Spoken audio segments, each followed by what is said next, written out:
Listen, I'm about to say something most people don't like hearing, but it needs to be said. If you're struggling financially, it's usually not because you don't earn enough. It's not always the economy. And it's definitely not just bad luck.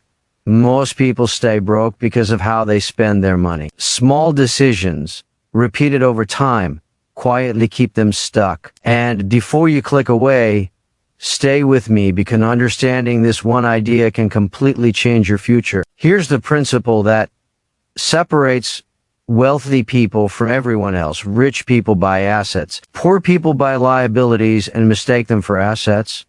It's simple, but it's powerful. Now relax, this isn't another lecture about skipping coffee. This is about 5 specific spending habits that slowly destroy your financial progress.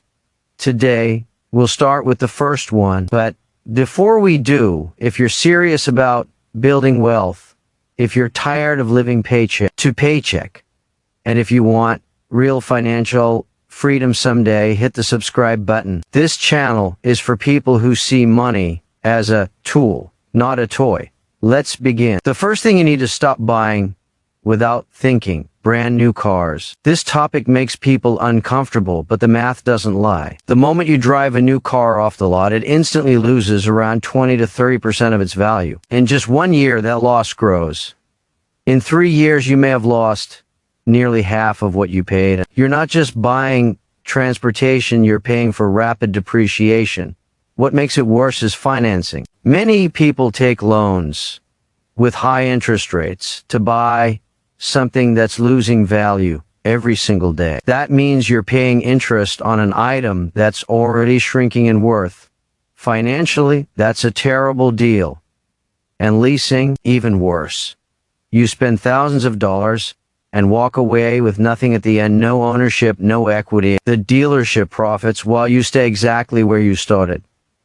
Now, let's be clear. You do need a reliable car, especially if you have family or work commitments. The smart move is buying a 3-year-old certified pre-owned car. Someone else absorbs the depreciation, and you still get reliability, often with warranty, at a much lower price. That's strategic spending. When I was building my first business, I drove an old car that wasn't impressive at all. Did it boost my image? No, but it protected my finances, and that mattered more. Here's the real difference. Poor people spend money to look rich. Rich people spend money to become richer. You can't do both. The car you drive doesn't define your wealth. Your investments do. Every extra dollar spent trying to impress others is a dollar not worked for your future, not growing, not compounding, not building freedom. This is where many people make their first major financial mistake. They focus on appearing successful instead of actually becoming successful. And that leads us to the second mistake, one that society often praises as smart, but quietly keeps people stuck financially. Buying more house than you can truly afford. Now, this next point might challenge what you've been told your entire life. For generations, we've been taught that your home is your biggest asset. But here's the truth most people never hear. The house you live in is usually your biggest liability. Let me explain this clearly. An asset puts money into your pocket. A liability takes money out of your pocket. Your primary home takes money out every single month. Mortgage payments, property taxes, insurance, maintenance, utilities, repairs, landscaping. And the larger the house, the higher those costs become. It's not just a home. It's an ongoing expense. But real estate always goes up, people say. Does it always? Ask the homeowners who bought at the peak before market crashes. Ask those still struggling with mortgages that are higher than their home's value. Real estate can go up in certain markets at certain times, but it's never guaranteed. And even when your home does increase in value, that money is locked. You can't use it unless you sell the house or borrow against it, which simply puts you deeper into debt. That brings us to an important truth about debt. Debt can either build wealth or destroy it. When you use debt to buy income-producing assets like businesses or investments, it can work in your favor. But when you use debt to buy a larger home than you actually need, you're using leverage to acquire a liability, and that's where people get trapped. Here's a common mistake. People buy the maximum house the bank approves them for. If the bank says $500,000, they buy a $500,000 house. That's not smart, that's risky. The bank isn't focused on your long-term financial freedom. They profit from interest. They want you locked into payments for decades. A 30-year mortgage means 30 years of interest flowing into their pockets. In fact, a $500,000 home can easily cost over $800,000 by the time interest is paid. That's hundreds of thousands of dollars spent just for the privilege of borrowing money. That's not wealth creation, that's wealth transfer. Here's the smarter approach. Buy half of what the bank says you can afford. Approved for $500,000. Buy a $250,000 home, smaller house, lower taxes, lower utilities, lower stress. Then take the money you're saving every month and invest it. Build a portfolio. Buy dividend-paying stocks. Let your money work for you instead of working for the bank. This is how wealthy people think. We live below our means. Warren Buffett, one of the richest people in the world, still lives in the same modest home he bought decades ago. Not because he can't afford more, but because he understands opportunity cost. Every dollar tied up in an unnecessarily large home is a dollar that can't compound in investments. And opportunity cost is one of the biggest, quietest killers of long-term wealth. Now let's move on to the third habit that keeps people financially stuck, and this one hits close to home. Eating out constantly, restaurants, takeout, coffee shops, delivery apps. It feels harmless, but it's draining your money faster than you realize. The average person spends thousands every year eating out. And when you invest that same money consistently over time, it can grow into hundreds of thousands of dollars. Yet most people don't even track it. Daily coffee, lunch at work, dinner, because you're too tired to cook, weekend outings, it all adds up. And then people say, I don't have money to invest. The money was there, it just disappeared quietly. And then I see the same people say they don't have money to invest right after spending $15 on a salad for lunch. The money is there, it's just being spent on things that disappear instead of things that grow. Let me be clear. I'm not saying you should never eat out. I'm saying be intentional. Cook at home most of the time. Prepare your meals in advance. Take lunch with you. Make your coffee at home. These aren't sacrifices, they're smart financial choices. And when you do eat out, make it meaningful. Make it an experience. Don't waste money on forgettable meals just because it's easier than cooking. That's not enjoying life. That's slowly draining your future.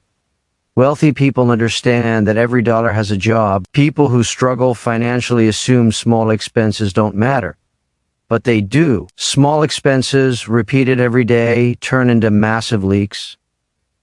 And massive leaks destroy wealth. Now let's talk about the fourth habit that quietly keeps people broke. Clothes and accessories you don't actually need. I'm not only talking about luxury brands, expensive watches, or designer bags, though those can be serious money traps. I'm talking about constantly updating your wardrobe, buying the latest. Sneakers, purchasing clothes you wear once and then forget about. Look in your closet. It's probably full of items you barely use. That's not a wardrobe, it's a reminder of impulsive spending. Here's the truth. Nobody notices your clothes as much as you think they do. Most people are too busy worrying about themselves. Anyone who judges your worth based on what you wear is not someone whose opinion should matter to you. You know what's actually impressive? A growing investment portfolio, a rising net worth, financial freedom, not a closet full of items that will be outdated in 6 months. This goes deeper than fashion. It's a mindset problem. We live in a culture that tells you buying more will make you happier. New phone every year, new outfit for every occasion, constant upgrades. It's a system designed to keep you spending and keep you stuck. Industries profit by convincing you that what you already have isn't good enough, and most people fall for it again and again. Wealthy people think differently. We buy quality. We use things until they actually wear out. We don't chase trends. We don't try to impress strangers. A solid suit, good shoes, a reliable watch, that's enough. Buy once, buy quality, and move on. Your money has better places to go than into companies selling you insecurity, Your value isn't defined by what you wear, it's defined by what you build. Now let's talk about the fifth and final habit keeping people poor, and this one is more dangerous than it looks. Subscriptions and memberships you don't use. Gym memberships you never visit. Streaming services you barely watch. Apps charging monthly fees. Software you don't need. Small amounts quietly leaving your account every month. It's a slow leak. $10 here, $15 there, until you add it all up. Do this right now. Open your bank statement. Look at your recurring charges. How many of them are actually adding value to your life? Be honest. You're probably paying for several things you completely forgot about. Cancel them today, not later. This is money you're handing over to companies that hope you won't notice. Don't make it easy for them. But this is bigger than subscriptions. It's a mindset of constant consumption, constant entertainment, constant access, constant stimulation. You don't need that. What you need is progress. You need investments. You need a future. Every dollar spent on something you barely use is a dollar that could have been compounding, growing, and working for you. And years from now, financial freedom will matter a lot more than a subscription you use twice a month. So let's bring this all together. Stop buying brand new cars. Stop buying more house than you need. Stop eating out all the time. Start being intentional with your money and watch your life change. Stop buying clothes you don't actually need. Stop paying for subscriptions you never use. These 5 habits are often the real difference between staying broke and building wealth. This isn't about how much you earn. I've seen people making $40,000 a year create real financial stability because they followed these principles. And I've seen people earning over $200,000 still living paycheck to paycheck because they ignored them. Income doesn't build wealth. Decisions do. The choice is yours. You can keep doing what you're doing and stay exactly where you are. Or you can make smarter, sometimes uncomfortable decisions, cut the waste, and start building something real. This isn't complicated, it's just uncomfortable. And most people choose comfort over progress every single time. Don't be most people. If this video made you think, if it pushed you to reflect, and if you're ready to, stop making excuses and start taking control of your money. Take action right now. Hit the like button so this message reaches more people who need it. Leave a comment and honestly share which one of these habits you're working on. We're all learning and improving together. And if you haven't subscribed yet, now is the time. Join this channel. If you want to go even deeper, consider becoming a member. You're not just supporting the channel, you're investing in your financial education and surrounding yourself with people who take wealth building seriously. We'll keep bringing you real strategies, honest advice, and practical lessons that actually work. Because money doesn't care about intentions. It doesn't care about excuses. It only responds to action. So make better choices. Spend with purpose. Invest in your future. That's how you win. That's how wealth is built. Now go make it happen.